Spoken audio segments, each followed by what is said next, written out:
Nessa videoaula eu vou falar sobre mapeamento ER relacional. Essa é a quarta de uma série de videoaulas sobre esse assunto.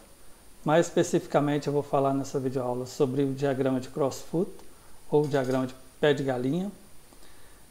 Esse diagrama usa uma notação chamada pé de galinha, que é uma das mais populares para desenvolver diagramas de nível lógico, ou seja, diagramas do tipo relacional. Ela foi introduzida numa abordagem chamada Information Engineering, desenvolvida por Martin e Finkelstein. A gente pode compará-la com o diagrama ER, embora o ER seja de mais alto nível, mas como essa notação também usa descrever relacionamentos com cardinalidades e restrição de participação, então dá para fazer uma comparação com a ER. Nesse caso, os relacionamentos no pé de galinha são somente entre relações e de forma binária, ou seja, não tem relacionamentos ternários, quaternários, etc. Os atributos eles fazem parte de alguma relação, ou seja, não há atributos no relacionamento. E você pode associar os tipos de dados para cada atributo, ou seja, descrever se o atributo é inteiro, é caractere, etc. E ela é mais apropriada para descrever os detalhes do nível lógico para a implementação de banco de dados. Ou seja, enquanto a R a gente usa para um nível conceitual, mais próximo da aplicação, com mais alto nível, esse já é um nível intermediário, onde eu já estou pensando em como implementar o banco de dados usando o esquema relacional, ou um esquema de nível lógico. Ela pode, nessa notação eu posso escrever a restrição de participação de cardinalidade usando a seguinte notação. Eu vou usar um círculo que vai indicar no mínimo 0, ou seja, é o caso da participação parcial, ou um traço para indicar no mínimo 1, que é o caso da participação total. Então vai ser uma notação dessa forma aqui. Na segunda, ela tem duas partezinhas aqui, por exemplo, 2 traços.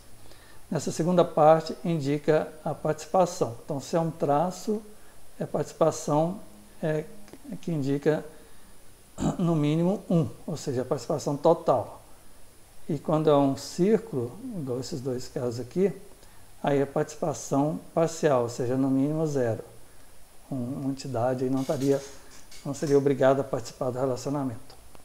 E a primeira parte aqui indica a cardinalidade. Se é um traço, eu estou falando que a cardinalidade máxima é 1, ou seja, a cardinalidade 1.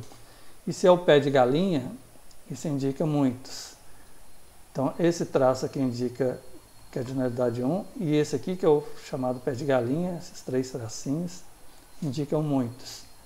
Então, usando essa combinação de restrição de participação e cardinalidade, então, esse caso aqui, eu tenho no mínimo 1 e cardinalidade 1 também, então exatamente 1.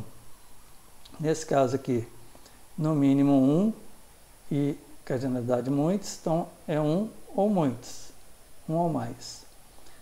Esse aqui, o círculo indica no mínimo 0 e o pé de galinha, a cardinalidade muitos, então é 0 ou mais. E aqui, 0 ou 1. Então essa é a notação que a gente vai usar para descrever os relacionamentos. Então nesse exemplo aqui, eu tenho um diagrama ER, e do lado esquerdo um diagrama ER, e do lado direito um esquema relacional que a gente já discutiu nas aulas anteriores. Então nesse esquema relacional aqui, eu descrevo cada relação colocando o nome da relação, o nome dos atributos, uso um sublinhado para indicar a chave primária, e a chave estrangeira é essa seta aqui indicando quem está sendo referenciado. Então, por exemplo, esse dnumber aqui referencia o dnúmero do departamento, é uma chave estrangeira. Então essa é uma notação para descrever um diagrama relacional. Nós usamos uma outra também, que é esse aqui, que é bem similar, mas eu descrevo uma única linha cada relação. Então tem o nome da relação, o nome dos atributos separados por vírgula, sublinhado aqui indica a chave primária, e a chave estrangeira eu uso essa notação aqui de usar o nome da tabela, o nome da relação, o nome do atributo que indica a chave estrangeira entre colchetes e uma seta indicando a relação referenciada com a sua chave primária. E além disso, eu ainda descrevo aqui a opção de exclusão, que é substituição por nulos, bloqueio ou cascade, propagação. Então, tanto essa notação aqui quanto esta, ela é mais simplificada, porque, por exemplo, eu não descrevo aqui os tipos de dados, por exemplo, de cada atributo. E também não descrevo se ele permite ou não valores nulos. Então, esses detalhes, na notação do pé de galinha, eu posso descrever.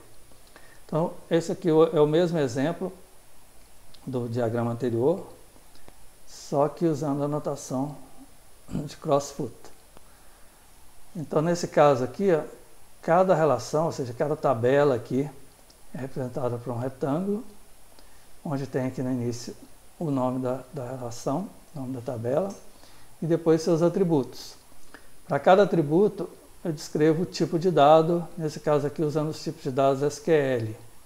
Então, por exemplo, SHA-11 indica uma cadeia de até 11 caracteres de tamanho fixo. E o VAR-SHA-30 indica uma cadeia de até 30 caracteres de tamanho variável.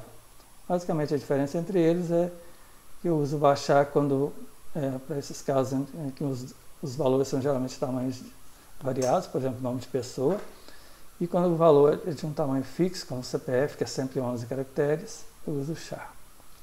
Tem ainda date, tem tipos enumerados, como por exemplo, nesse caso aqui para sex, só aceitaria os valores FM.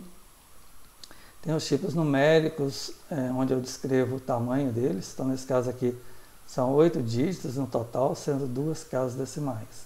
Tem tipos inteiros, etc. Nessa notação, a chave primária é indicada por esse desenho de uma chave.